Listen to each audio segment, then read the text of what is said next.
Welcome back to another weekly episode of the Huddle, your weekly playbook helping you gain forward progress in your flooring career. We are here to help you guys win. So, to our new viewers, welcome to the team. To our weekly viewers, welcome back. What's up, Jose? What's going on, brother? How's things? Another day in the life of Jose. All right, baby. That's a beautiful life right there. Some days is good. Some days it's just normal. Well, pardon me ahead of time if I keep clearing my throat. I'm coming off of being sick for longer than I would have liked to, and still got a little hoarse. So, um, pardon me if I kind of during this episode, but this week is another episode of Blue Collar Cruise. We got some cool topics for you guys. Uh, for anybody that's new, the Blue Collar Cruise is really we go out on the internet, find cool articles about construction, flooring, uh, maybe not always cool, but interesting subjects, I should say, about Uh, our industry and the construction industry at large. So we like to share those with you. We kind of prep a little bit and get our opinions formed. So we just kind of give you our opinions about this stuff and then open it up to conversation. So if you're new with us, please, if you are connecting off of one of the social platforms, communicate, comment, yeah. give us some questions, give us some love, let us know what you think about these topics and your stance on it. So we'll give it a few Jose, minutes, let some more join. Looks like we got some people Jose with joining. an H. What's up, Jorge? Jose with an H. Oh, I love that. I love that little. Oops. Love that little skit. so your week starting out good. Sounds like your brother's at a pre-bid, which is always awesome. Things picking up there. Has it been pretty busy up Yeah. in your neck of I the woods? I think if you're not busy, you're not trying, right? Because if you're not busy with work on the floor, then you should be busy on getting work and making connections. So it's to say that we're never. Always something to do. Yeah, dude. There's always something, and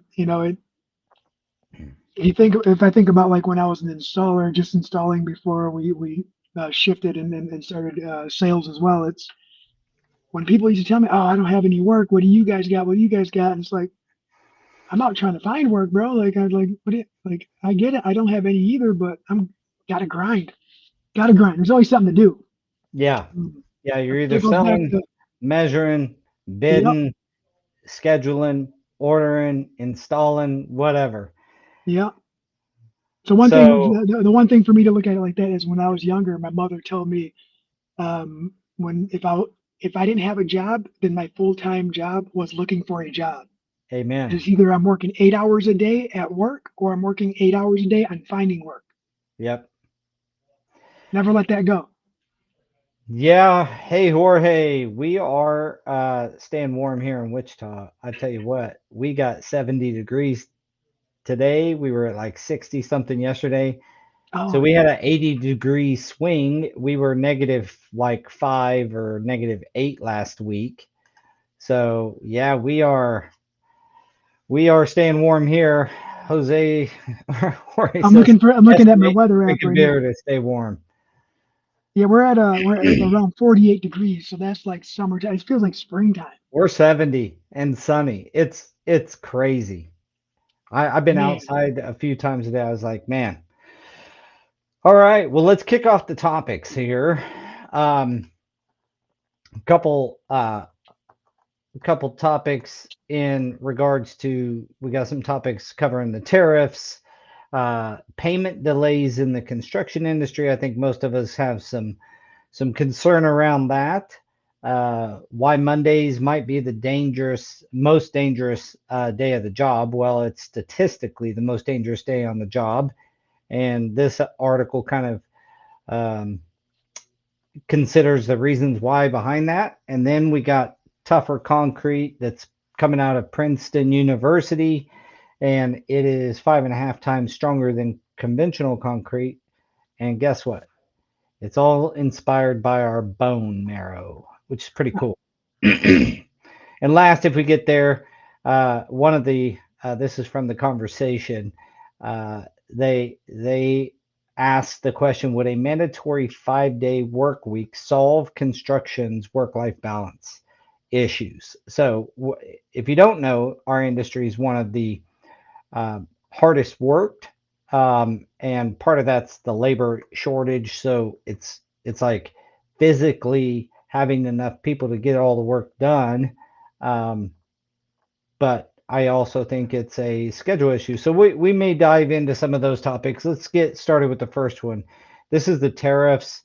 As many of you know, President Trump has temporarily paused tariffs from the imports from both Canada and Mexico for the next 30 days. Um, this has come, both the tariffs and the pause has come via executive order, um, but it's got its yin and yang. It's got its supporters as well as people who uh, are in strong opposition to it. So we're going to discuss this a little bit. So it was initially set on to take effect on February 4th. As you know, as previously stated, these tariffs have been put on pause for 30 days. It's a 25% tariff on goods from Canada and Mexico, and 10% tariffs on imports from China. Where it comes in is industry leaders from trade organizations like the National Association of Home Builders warned that higher tariffs on materials like softwood lumber and gypsum, both of these products, as you know, we use a ton of, would increase not only housing costs but overall development costs. And it says more than 70% of these materials come from Canada and Mexico. So that's a that's a figure I had no idea of. But 70 Yeah. of our softwood, so that's like pine, fast growing lumber, and Hmm. gypsum come from Canada and Mexico. So the imposing tariffs, uh, or I don't know if I'd call it imposing, but the potential tariffs taking effect would be much more expensive for housing, causing obviously the housing market starting to retract a little bit. Homes are becoming a little bit more affordable from the studies, and this would just reverse that. So I think that retailers and business groups like the National Retail Federation and some others are, really pushing back on what these tariffs would do to small businesses. John Murphy, for example, senior vice president of the U.S. Chamber of Commerce, has the same concerns and says that these tariffs will only raise costs for American consumer and disrupt business across the country. So these negotiations are continuing. Who knows if they actually take effect? My personal belief, and I'd love to get your take on this. My personal belief is it's Trump doing Trump stuff.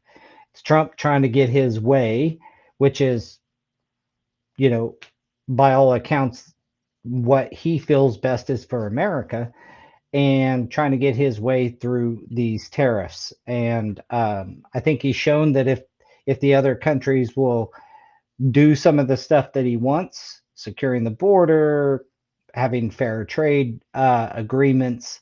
Um, and this goes so deep that Well, I don't yeah. want to get into like all of those things. But I think if they show some movement, he's willing to do some halting and holding off of the tariffs and potentially removing them altogether. But what's your thoughts? I feel like just Well, Trump doing Trump stuff, and it's probably not I going to think take effect. let's put it into let me just say this.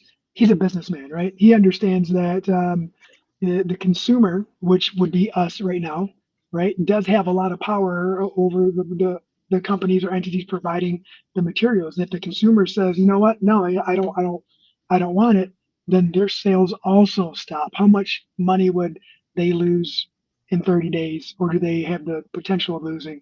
And he's just trying to sweeten up the deal for the U.S. to make it more lucrative. because I get it. Now you said the 70%, and and I read a couple other articles too that said that we actually have the resources for us to provide it within our own country. It's expensive for us to provide labor to those companies in order to produce that. So that it's either putting a tariff on something that's being shipped in, or like internal tariffs because it costs so much money to pay an American to go work. Yeah. And like long term, if they could come up with some better arrangements between one another, it would be more beneficial for everybody long term. Um, Yeah. there, There's there's always a good and a bad to these things. You yeah, know what I mean? Like, part of me says, you know, this is just going to hurt the economy. The other part says what he's fighting for uh, should probably be fought for is, you know, having illegal immigration just go rampant. Um, I'm all for immigration. In fact, my kids would not be around if it wasn't for my wife's family immigrating here from Mexico 2 generations ago, yeah. uh, doing it legally and getting here.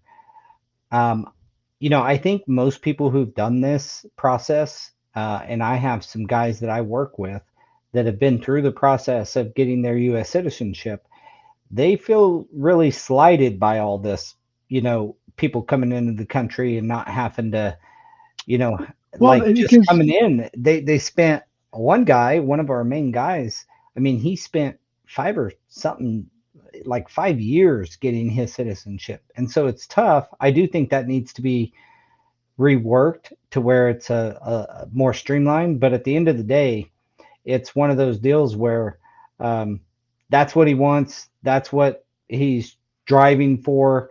And there's some other things I think that come into this, but um, most notably is it makes me think of like some of the people talking about, well, without illegal immigration, how are we going to, you know, service these industries like construction industry, the agricultural industry, and all this. Well, none of us should be for that. Like, put Americans to work. I know plenty of people that could work.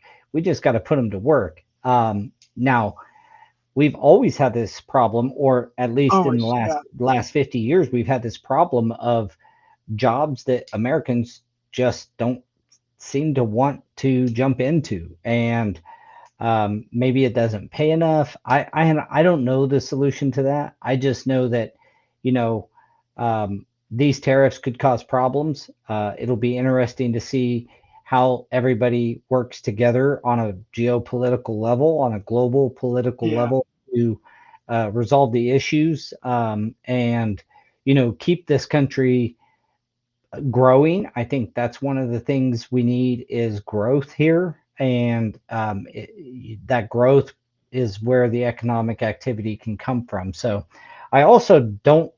This is just my opinion. I also don't like the our country just being a consumer and not a producer of things. We consume That's so much. We're a consumer nation, and I would like to see our country get back to producing things and being able to not just our economy solely live on Black Friday or, buying stuff. right. Yeah, live for the sales, and then this.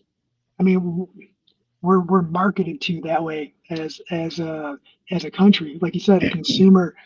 All we do is consume, and every dollar that's earned, you're lucky to get 60% of it right to you because we're taxed on everything that we do. And the whole that goes back to like so the immigration thing and the whole influx in population and not being able to control that and the tax dollars get put to use to help sustain that, right? Because I get it, some they're leaving a place that they don't want to be for the greener grass or some of the innocent children that they don't they're just following, right? Like I Hmm. get it, I get the humanitarian portion of it, but it's like Well, no, I get why they want to come here, and we should want them to come here. We just have to. There's a lot of work, and this subject can go down such a rabbit hole. But oh yeah, 100%. at the end of And the day, if we can clean up our immigration policy to allow this to happen more effectively, I think that's part of the has to be part of the solution. But What did they call it? Like when people were like sponsors, right? Like there's got to be like some kind of sponsor program. Like if you're a family member who's been here and you have ties to help out. Um, there's got to be some kind of way to vouch for all of that. And I think it's just a matter. There's just no control. And he put well, his one foot down. And one I of our get it. good friends, your my good friends Jeff King talked about this last time Yeah. I was in Vegas with him and discussed like, there are ways Mhm. um, to do this that's much more effective. And I believe he's going to be presenting some of these things. His firm is to Capitol Hill and trying to get some of those things put into place. I think that's where a lot of efforts from America should be, and our folks is how do we fix this thing so that it's not a continuous problem. If you if you just throwing tariffs at it, I don't know that that's the most effective, but at the end of the day, that's what It's a happened. it's a scare And tactic. It's a, like that's how I feel about it too. yeah, I do and just think so that do it's just I. like Right? a scare tactic and And it not something scares that's going to stay. scares both sides, right? Oh my God, we're gonna have to pay for inflation. And then the other side is, oh, we're gonna lose our best customers, Yeah, right? that's right. Like, hey, Mister Worried about inflation, you're the best customer. Let's flex some muscles and say, let's just grit our teeth for a minute and hope for the best. And if it doesn't work out, then we go back to the drawing board, right? But it just somebody's got to start it. Yeah. Well, at the very least, it kicked off a conversation that the nation's having now. That I think anytime we can have conversations and discuss these things openly together, um, on podcasts like this, as well as with your friends and family and business partners, just having a conversation. That's where, you know, good ideas come from.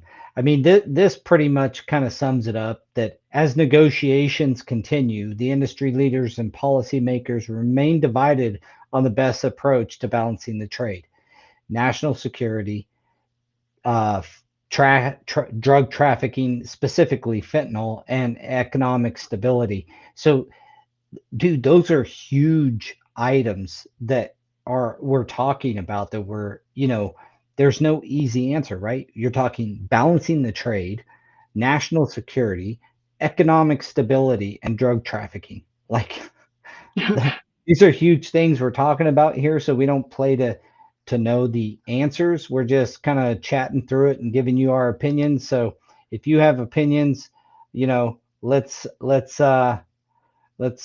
get them up and you know Yeah, be controversial, guys. Like yeah. put it up there. Like don't be shy about that. It's a touchy subject too, right? Like you can't. Nobody wants to say the wrong thing or have the wrong approach. But Nobody wants to seem insensitive, I think, and yeah, yeah, I think you can certainly have a heart for something but still know what like have to have the conversation about what is the best foot forward for both sides. But yeah, in no negotiation do both sides get everything they want, and that's what we got to remember. So hiring Ali says hiring remote employees will make a difference in the shortage of workforce. I think he's right sure, on sure. a lot of things that could be done remote. I have a remote assistant and she is fantastic. I've had in-house assistants and she is way better. And so some of that is very possible with today's technology, but you can't install floors if you're not here, If you're not there, put yeah. framing up if you're not there. So that part of it's going to be tough. Thanks for all Yeah. the comments. Uh, what's your final thoughts there? You think it's a scare tactic that'll go away? Um,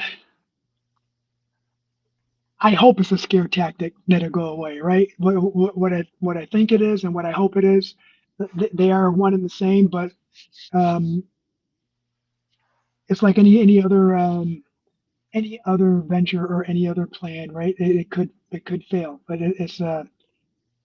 it's a risk that had to be taken at some point in time in order for us as a country to understand the value we bring globally.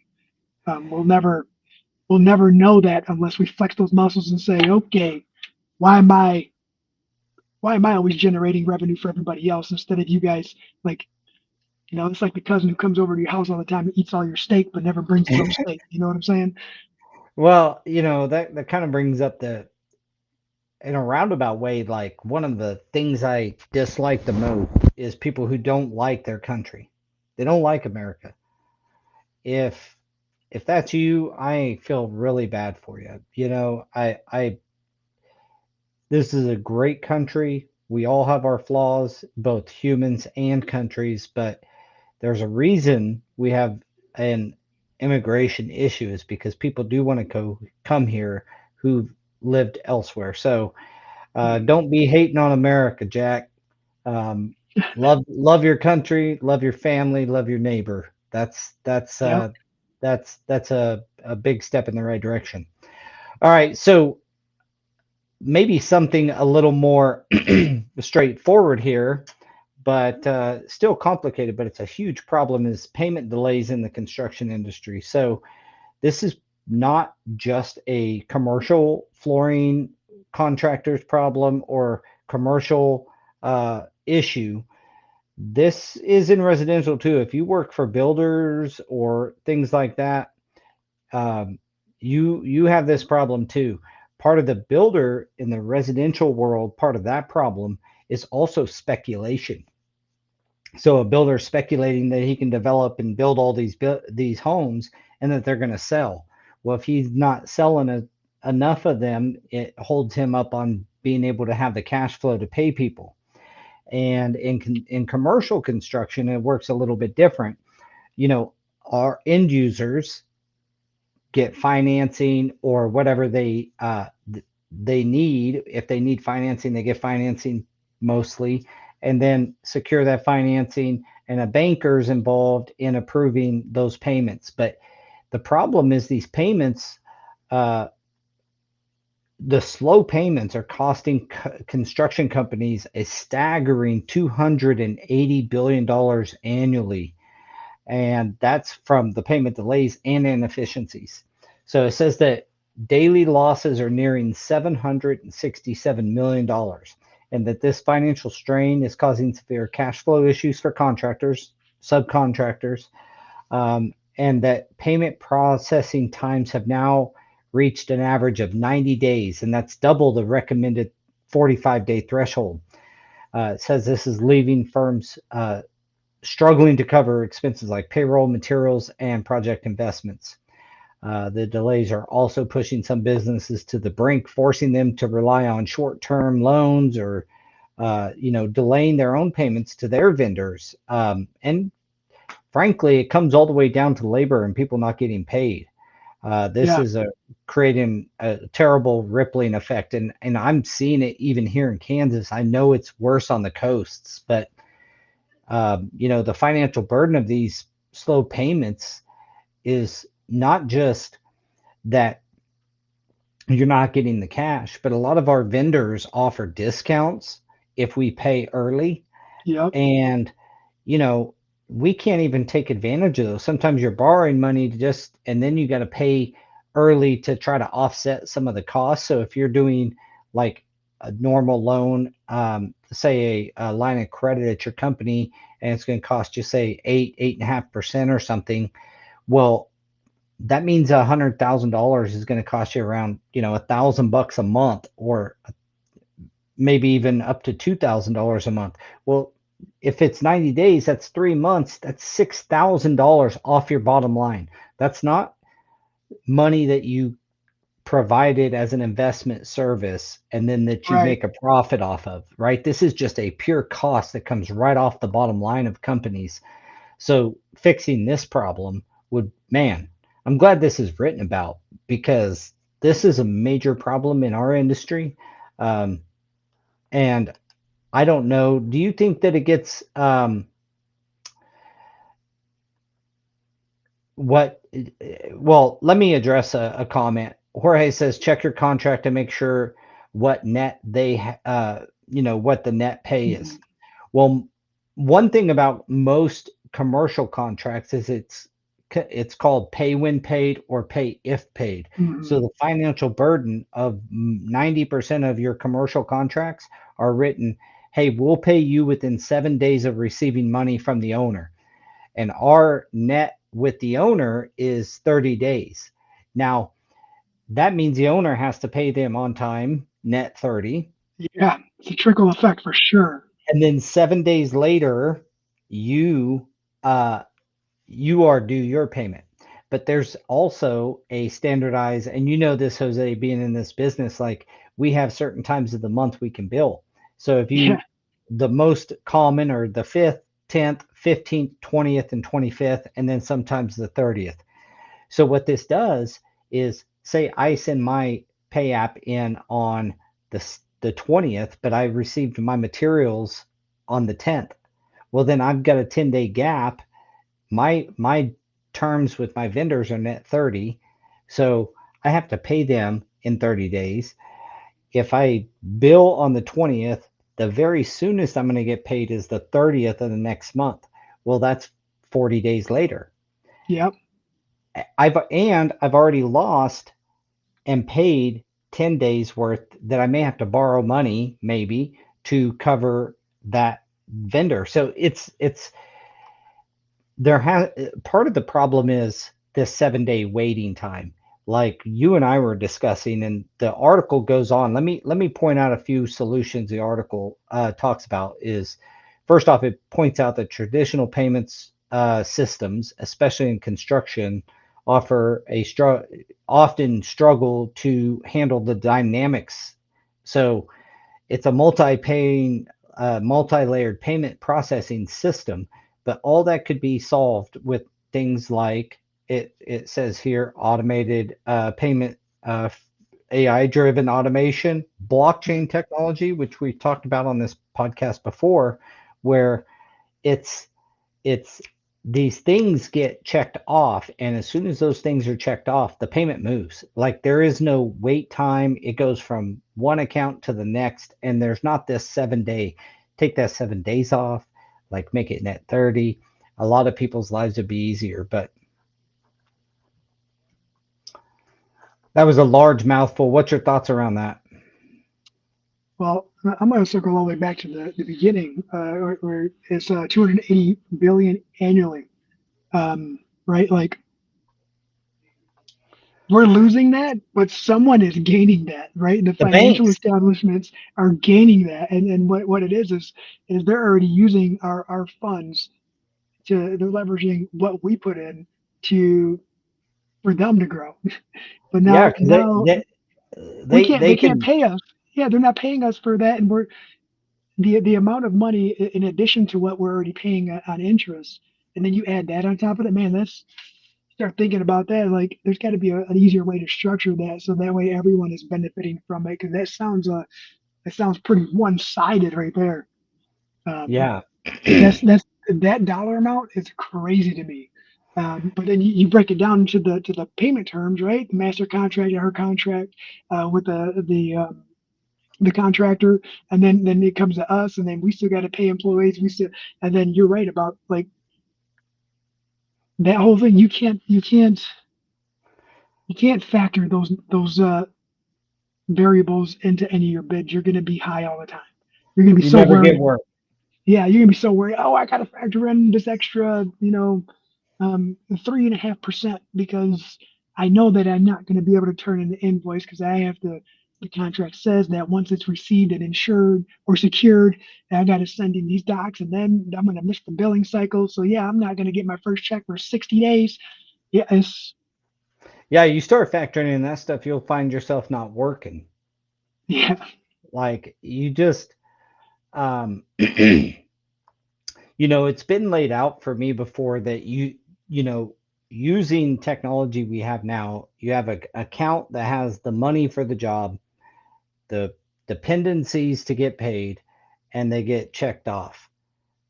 And if you made some of that stuff automated instead of having to go to some human's desk to get approved each time, which is what happens. It goes to the banker's desk to get approved.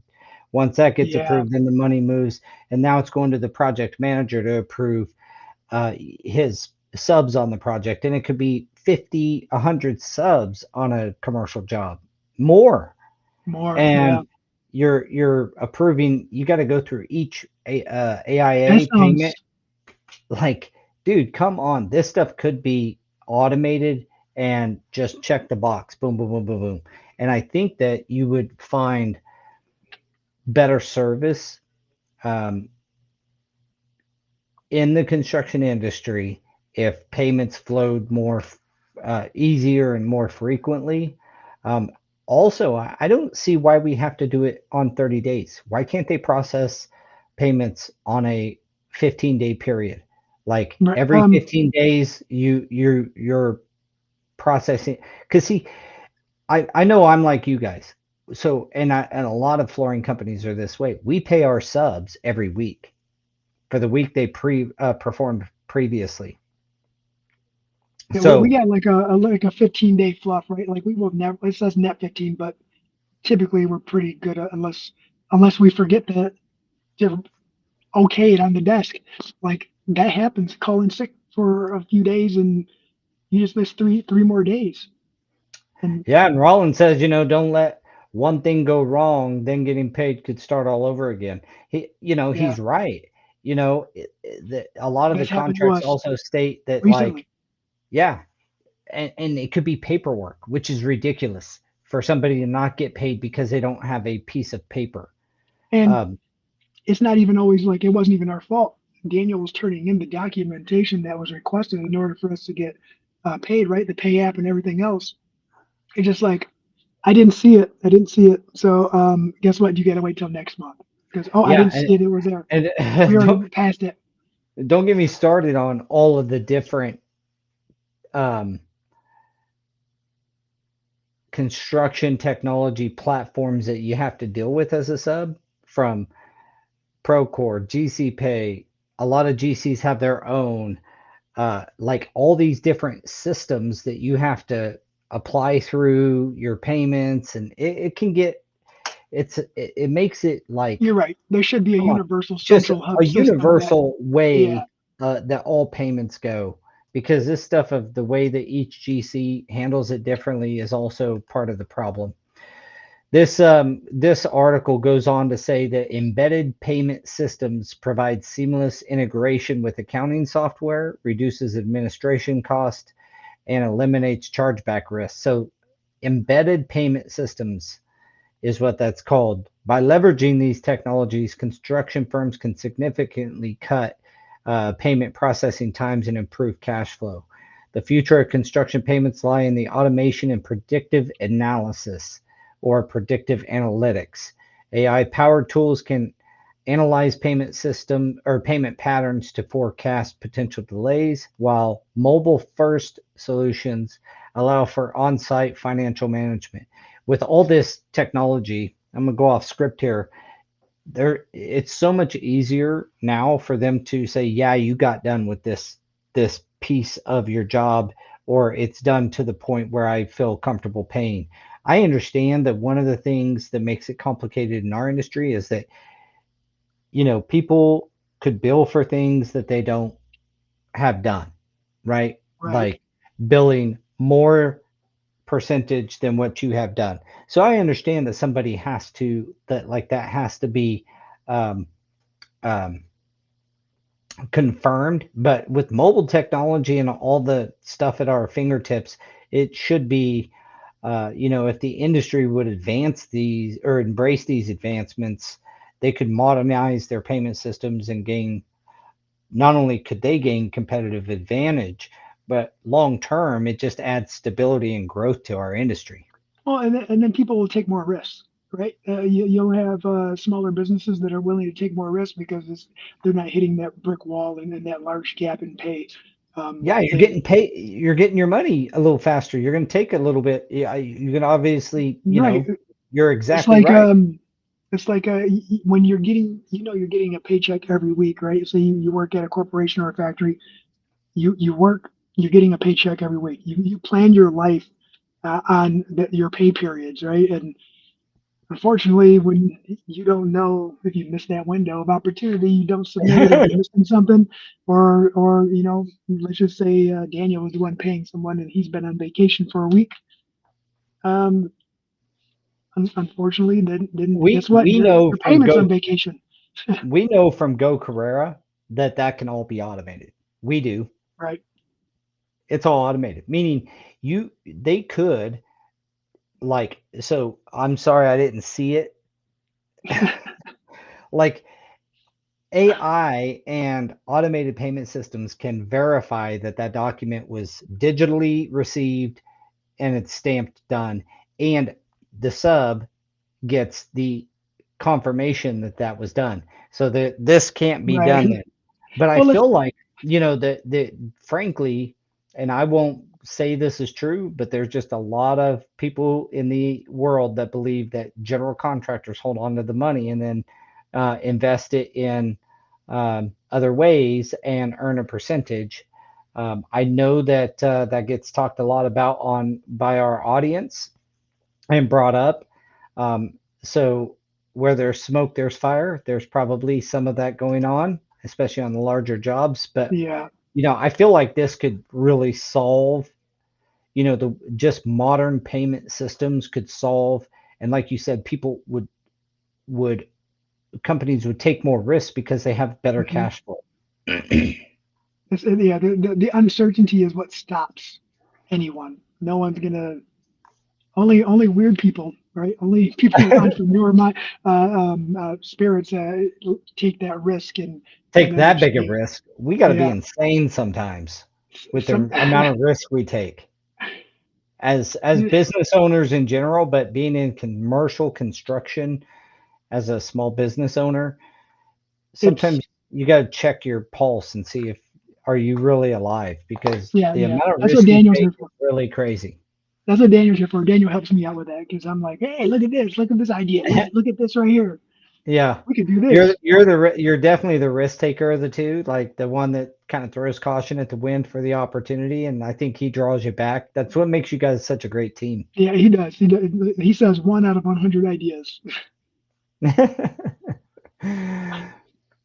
So we got a couple other topics. So let's see what the audience wants to talk about. We got why Mondays are the most dangerous day on a building site, and then tougher concrete inspired by human bone. Let's give we'll keep talking about the payments for a minute. Again, tougher concrete inspired by human bone, or the fact that Yeah. this article says that Mondays are the most dangerous day on a job site and why. So, one more piece on the payment thing is if cash flow is good, then you have a lot more cash. Oh, looks like Daniel might join us. Hey, or if he doesn't join us, he might join in the conversation. Um, Yeah. but you are more willing to take some additional risk. Um, what that turns into, though, is that the really good companies have more money to invest. Look, we're not going to let companies don't just let money sit in the bank. It's either going to the banks or we're investing it uh, into new equipment. Like the money's going to go Right. somewhere. Um, it's going to get invested into new equipment, into more employees, into more Right. efficient systems, something. If we have the better cash flow and the greater profit that comes along with not having to finance our receivables. So, Yeah. Just think about the. I mean, if you're a company that's doing a substantial amount of work, how many employees, how many more employees you can afford to hire if you were able to minimize that cost at the end of the year. and Um, training, all the training yeah. stuff, people would invest in training more. Like there's a lot of win-wins if you can get the money moving faster, and there's proven ways to do that. I'm not entirely sure who clicks that light switch and says we're going to do it this way now. I don't know how that happens, but this article kind of talks about like adoption of it. To me, it seems like architects and general contractors would have to be the ones that push for more efficient payment systems. Sounds like a plan to me. Okay, Let well, them do it. let's go. I mean, we can talk about safety and why Mondays are the most dangerous day on a building site. And this is coming out of the conversation, and it's really based on Australia's construction industry. Well, that's one of the places they studied, um, and they state that the industry has our industry, the construction industry, has a notably higher rate of workplace injuries compared to the national average. We know that because our insurance is so much more expensive.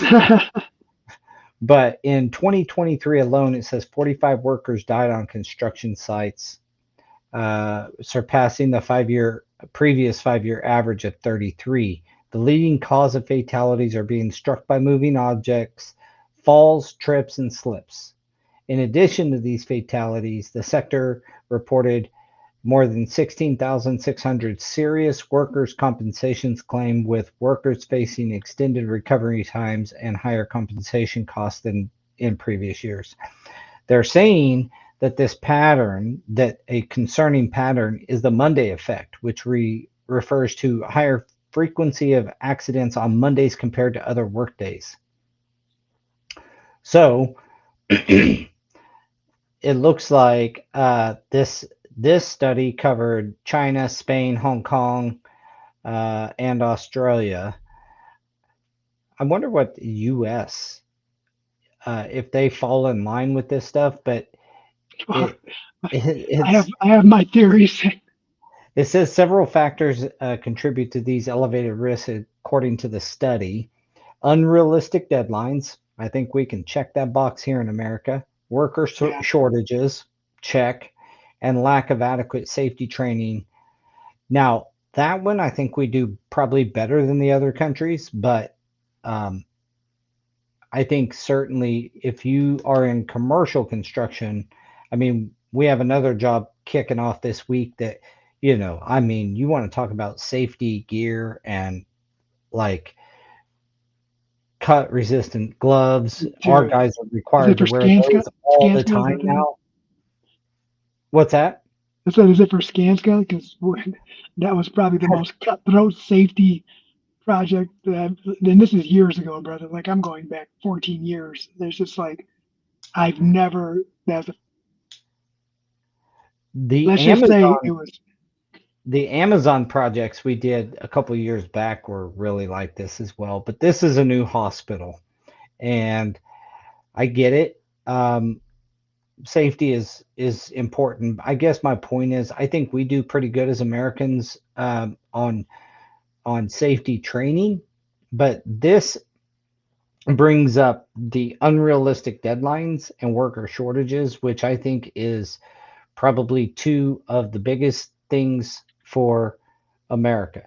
The fact is that, man, the stress of like, hey, we got to get this done, we got to get this done, and that comes from the GC most Yeah. times, but it's really coming from the owner because you're working in some facility that produces something or does something that makes money, and every day they're closed, for example, a hospital, every day Oh that yeah. bed It's is not expensive. filled is how much money that they're losing. And so, Depends on what room. and then they put liquidated damages in, which cause additional stress, and you'll do just about anything you can possibly do to not get into LDs. Yeah. So, Yeah. like safety, that's when safety can become like a second thing.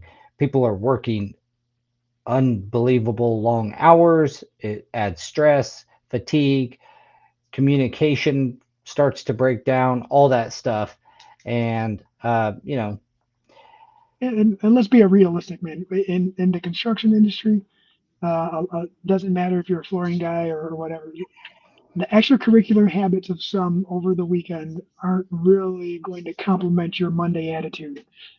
For being realistic there, and that was one of the things I wrote down is long weekends because of extracurricular activities can start a groggy Monday. And you said something about accidents, right? Like could be it's just yawning and driving a high low, or and just something like that. Yeah, I the don't. Mondays are certainly the Monday effect is not just caused by this stuff. It is on the backside of a weekend. So when you start talking about um, all of that stuff, stress and all this stuff, it, some people will bury themselves in unproductive activities over the weekend, just trying to erase the stress. So even that's part of it. I think when it comes down to it, there needs to be um, more realistic expectations. I don't think any contract should ever be awarded based on time. I think that pushes Yeah, general contractors to make unrealistic um, promises and then force those down to their subcontractors who have to abide by their schedule, and it prioritizes safety in kind of a latter part, yeah. right? The Well, schedule is more important. and then also on to top that off is all the technology because 20 years ago I remember they used to have the project will get done when it gets done. We have a year to do it. There's no sense in rushing it. But then they started coming up with fast track projects, concrete that hardens or cures quicker, and prefabricated walls that it can go up and it set an expectation. Um, and people started to learn, and if something went wrong, they weren't able to adjust, and yeah, they still kept the deadline, or someone got done early, they'd push it up. Oh, guess what? We can get done early now, and I'm gonna move up my grand opening. Yeah, yeah, and that's another deal as you just uh, displayed is that when you do get better, when you do start beating time, they start cutting it off of the end, and you don't. That's not just all that schedule like thing is something that needs to be worked out, in my opinion. But it goes past just the um, safety. I think that's obviously this study says that part of all that is contributing to less safe practices, but to Yeah, eliminate this stuff, you've got to start to um, allow people to work at the pace in which the job should be done. And I know that you guys have dealt with it, but we've had to run two shifts on jobs, and sometimes we you win a yeah, job because you're willing to do it, and it's a tough place to be in because you got to keep the revenue going. You're a yeah. business, you got to pay lights every month and employees every week and insurance and all this, and so trying to keep all that going and still be safe. And so yeah, I don't know, I get it's a it. toughie. Sometimes it's quicker just to grab a baker and a ladder and a bucket and stack it all up and change that light bulb. Sometimes it is quicker just to do that, right? But it's that one time when you don't have balance on a Monday. That one time. Yeah, yeah, that one time. Well, let's move on to something that's kind of cool. We got about 10 minutes left here. See if we can fit this one in. Tougher concrete inspired by bone. Mm. So, researchers from Princeton have developed a new cement based material that's 5.6 times tougher than conventional concrete. It's innovative. Well, it says thanks to its innovative bio inspired design. The team at Princeton incorporated hollow tubes within the cement paste to significantly enhance its ability to resist cracking and avoid catastrophic failure. This approach was inspired by the tough outer layer of human bone, which resists fracture and cracking due to its internal structure. The new material promises to improve the durability of cement uh, in construction and infrastructure. Let's see. It says that in a study published in Advanced Materials on September 10th, the team demonstrated that this tube-like architecture of the material increases the resistance to cracking and improves its ability to deform without sudden failure. Mm. I mean, that's what your bones do. They bend and they're they will break obviously, but it's pretty cool that they're going so much of our construction was done off of like how nature does things, you know? Well, I mean, it is our template. That's what everything is based off of, and it's only a matter of time before someone took it literal. In order to find the solution, you have to look within. Look within Grasshopper. You will find the solution. And, that's what. And you think about it, and yeah, they're right. You make it more pliable. You take materials out of it, right? Well, I don't say take Yeah, materials it out because talks that's about, hard, but how your bone, the internal parts of your bone marrow is different geometry, size, yeah, shapes, orientation, and they took that chaos of and there's rhyme and reason to it, but they kind of took that chaos and were able to improve the material's toughness without sacrificing any strength. Goes on to say that methods that strengthen concrete with fibers or plastics, that's the old technology. This new technology doesn't rely on using like the fiberglass stuff you got to burn off those flooring guys hate so much. Yeah. Well, it may, I don't know, it may be harder to nail or it could be less dense and easier to nail and while still providing the strength. yeah. I don't know.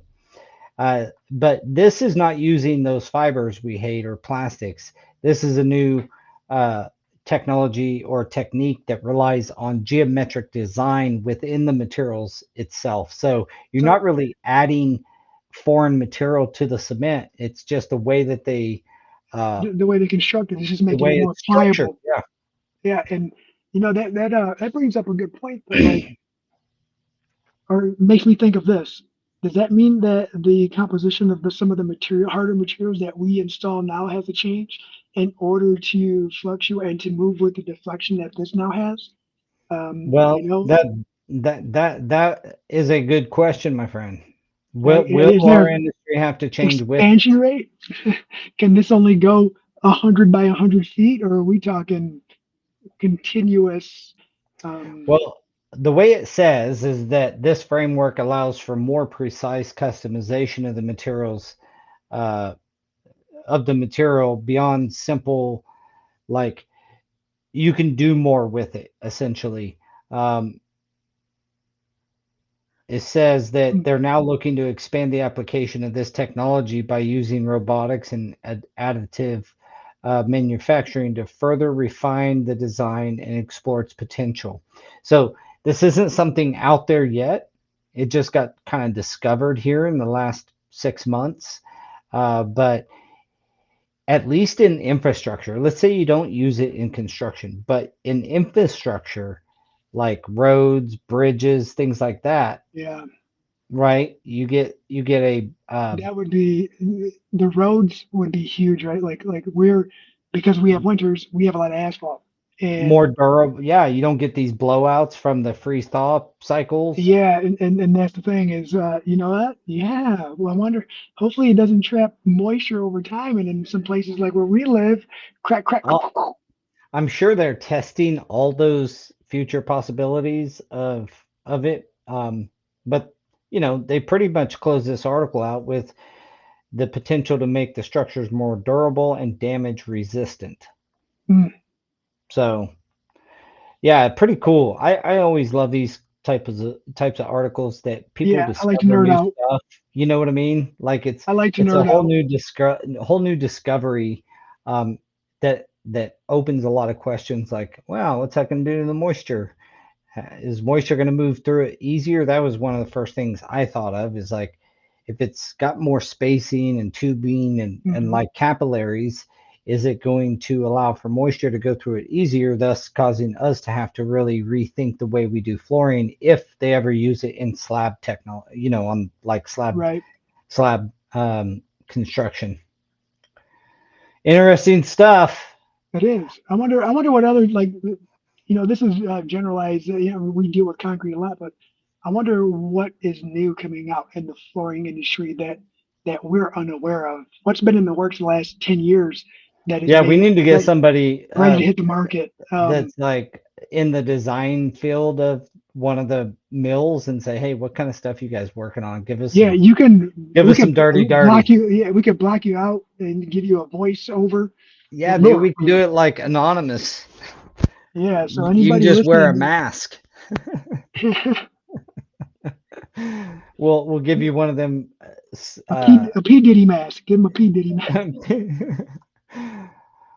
So we didn't get to this last one, but I'm just gonna read the headline and we'll see what your I want to know what your first answer is. Would a mandatory 5-day work week solve construction's work-life balance woes? Now, there's a whole article to this, but I just want you to consider that topic. That's the headline. What do you My think? my answer from my experience and who I am is no. Because and the biggest thing is that I feel if I'm not working on the business, someone else is working harder than me and advancing more than I am. They're putting in more effort, more work than me. Um, I don't like that feeling. I think without reading, using any of the body of that article, Yeah, my initial thought is no, because of what we just talked about. Schedules rule. Every yeah, day a yeah. company's not open, it costs them XYZ amount of money. And so then every day that they're not open, it puts pressure on everybody that's building the facility. And I just don't see people willing to just work a And 5-day work week and then at the end of the day have liquidated damages and all this other stuff, or get penalized in some way that you know because you didn't get work done. And we all know it's the electrician's fault. Like, no, I mean, what we all know that, like, once one thing gets off early. I remember a job one time got delivered 3 months late. That held off everything. And then they everything. Yeah, still had to get done in time. And so what do you think that did to a job site? It was a disgusting nightmare. And because of that, yeah. I don't think it'd work. I don't think it could ever get implemented. No, and the schedule thing is what puts us in the position, like puts me in that position of someone's working harder than me, right? Because my Saturday and my Sunday, it's not the regular Monday through Friday where we're out banging out projects. It's I'm setting up for a successful next week, or I'm taking care of the things that because of my schedule I wasn't able to get to during that week. I'm a Yeah. little crazy when it comes to stuff like that, but yeah, it's just Could you imagine just working 5 days, like 5 8-hour days? yeah. But I used to do that when I wasn't I don't think self-employed, I've right? ever been I, in the but but position. but I only did that like when I was younger, like before 18 years old. But then even as you get older and you do work 5 days a week, the other as an adult, the other 2 days are working Well, on your look at house, it's just like my working mom on says. No, it wouldn't, because people have habits and that won't change. yeah. Well, we've come to the end of our episode. We didn't get to all the articles. I hope you guys enjoy when we bring this stuff to you, something to think about. Chiming in. Thanks for all the participation. Thanks to the audience. I'm sorry I didn't get to everybody's comments and questions. We were kind of Daniel's diving usually in here deep for there. that. Yeah, Daniel usually takes care of that really well for us. So I want to thank everybody for joining us today. We'll catch you guys next week. Same time, Tuesdays, 3 o'clock Central, 4 o'clock your Eastern. time, Eastern. And yeah, join in. And if you like what you what we represent here in our industry, get involved.